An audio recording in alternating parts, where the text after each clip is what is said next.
Hey guys, so I wanted to make another video of what I've learned from reading my Bible this morning.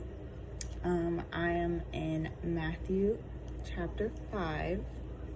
I'm going to read 14 through 16, but I'll talk to you about 16, okay?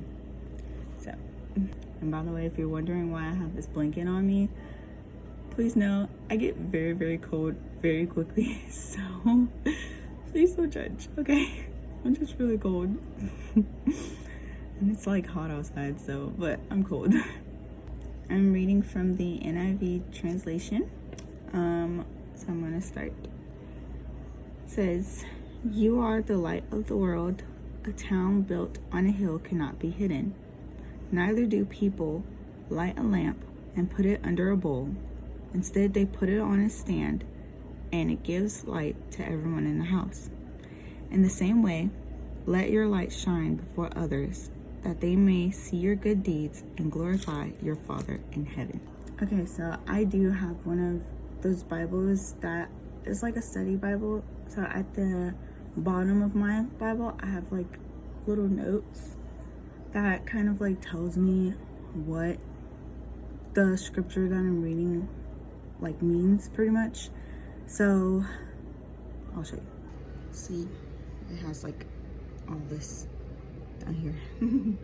So before I get into that, I just wanted to go back to Matthew 5 verse 16, which says, "In the same way, let your light shine before others, that they may see your good deeds and glorify your Father in heaven."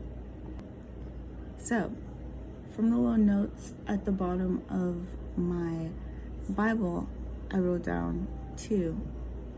One of them says light symbolizes purity and divine revelation.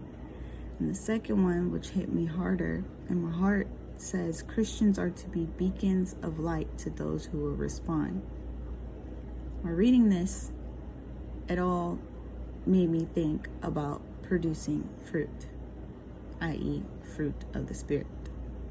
So this is what I've learned so far from reading my word this morning.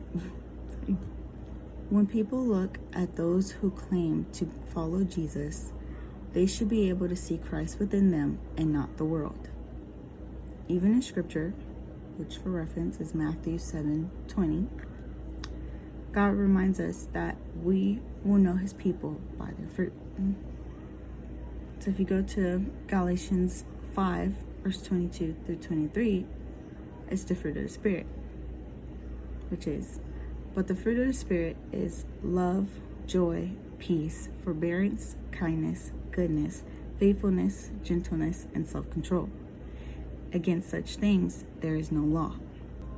We, as those who follow Christ, must walk in his example.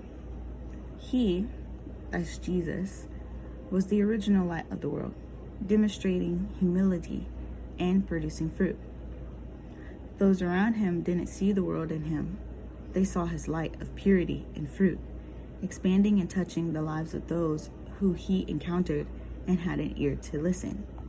So in conclusion, be the light that produces fruit and not a person who demonstrates worldly behaviors. Remember, we are the examples for those who are fresh in their faith and those who don't really walk in their faith of God. We also have to remember that our actions and behaviors can impact those around us.